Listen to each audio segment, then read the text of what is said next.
Hi, today I want to start a new lecture about mathematics and mathematical function and the relation between the equation and the graph. And today I will teach about exponential function and relation between the equation of exponential function and its graph.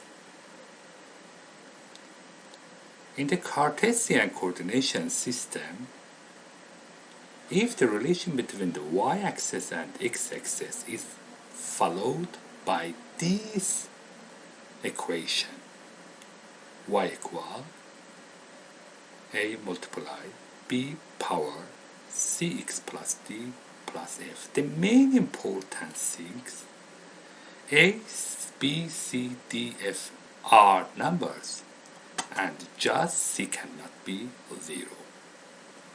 And in the simple sentence I can say, if the x is in power of the one number, in this situation it is exponential function. In exponential function, the graph is like this shape, okay? And it can have x and y-intercept, but in exponential function we don't have any intercepts. Also, we have a horizontal inflection, and it is a line closer to the f. In the exponential function, we never reach the f because this part of the equation, a b power 6 plus d, never cannot be 0. It's important for us because 6 plus d, if equals 0 or minus or positive, in this situation b power for every number never can be 0. In this situation y never can reach the f, and it will be closer to the f. In this situation, if you see, if we have an equation y equals 2 multiplies 3 power 2x minus 3 minus 2, in this situation this minus 2 is f, and point of horizontal inflection shows the line will be closer and closer to the minus 2, but x can be calculated for every point. If we put x here, for example, we can put every point the x number. As I said before, exponential function can have a x-intercept or y-intercept. Maybe we don't have both of them, because if the graph is higher or lower than x-axis, sometimes we never reach x-axis and we don't have x-intercept. Y-intercept is when the x is equal to the 0, and if we put the 0 instead of x, and we can find relation between the y and these numbers, and y equal a multiply b power d plus f, okay? And in this situation, as you see here, we can find the number for the y. But for the x-intercept, y equal to the 0, and we put 0 instead of the y in the equation, and in the end we can find the x value is equal minus d minus log f per a in the base of b all together divided to c. As you see here, in this situation we can find the x value with these numbers and this formula. If the number of b, we use e, natural number, in this situation we also have exponential function with the natural number. In this situation we can have the same rule with which we had it before, but just we have a e instead of the normal number, we can change it. For example, the e natural number is closer to 2.7, and a also cannot be 0 in this equation. Again, for example, I draw here one example, y equal e power x plus 2 minus 2. In this situation I calculate y-intercept and x-intercept. and also in the point of inflection, I said last time, the equation will be closer to the c value, but y never cannot be equal to the c value. It is very important, and we have to care about this. And we never reach the c value because e power ax plus b never can be 0, and in this situation y never can be equal c. If the c value is bigger than 0, in this situation graph moves upward, and if the c value is smaller than 0, in this situation graph will be downward. For example, I have two graphs here. One is the y equal e power x plus 2, and the second one y equal e power x plus 2 minus 2. C value is the minus 2, it is negative. 2 is a negative value. In this situation, graph goes down. And as you see, the graph moves down.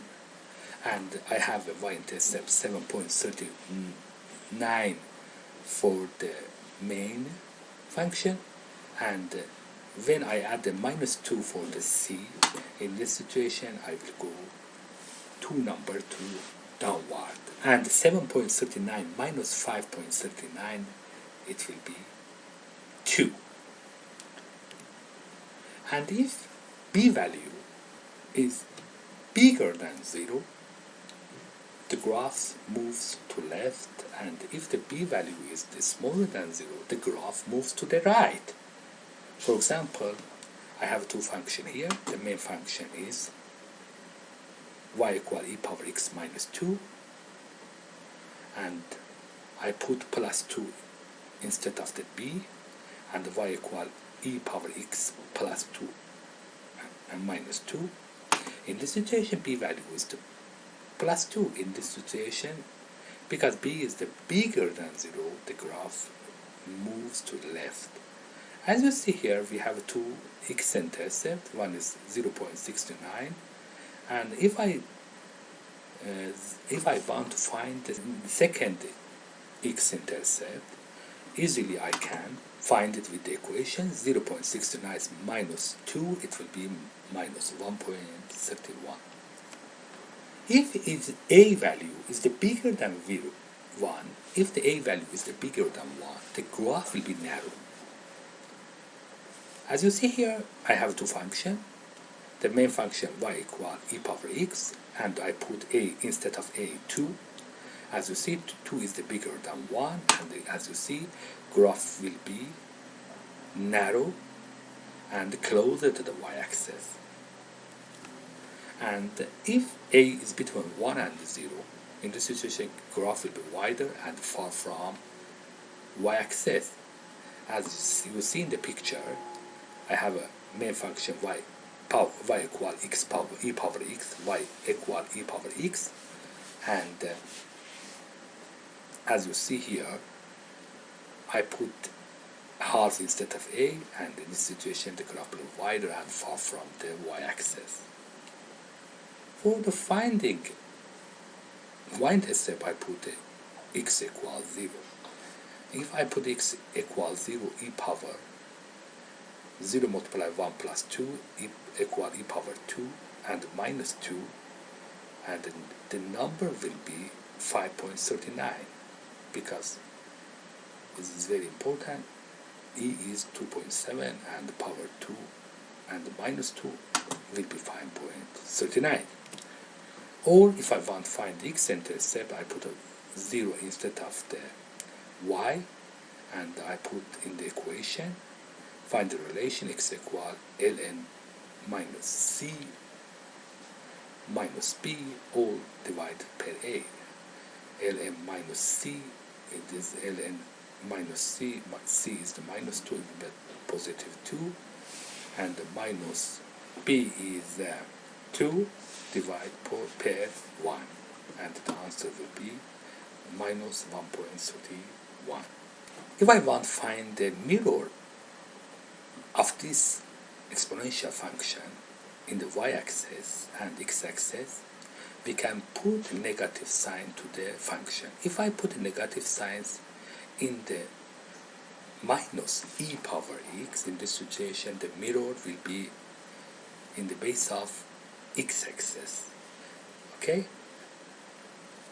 And if I put minus in the power of x, in this situation the mirror will be in the base of the y-axis.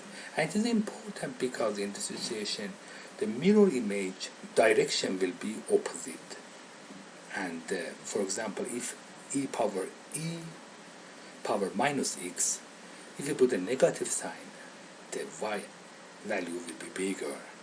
And if you put a smaller value in the for the x, and the positive value for the x, in this situation y value will be smaller. I hope this lecture will be good. I hope see you in the next lecture. Have a good time.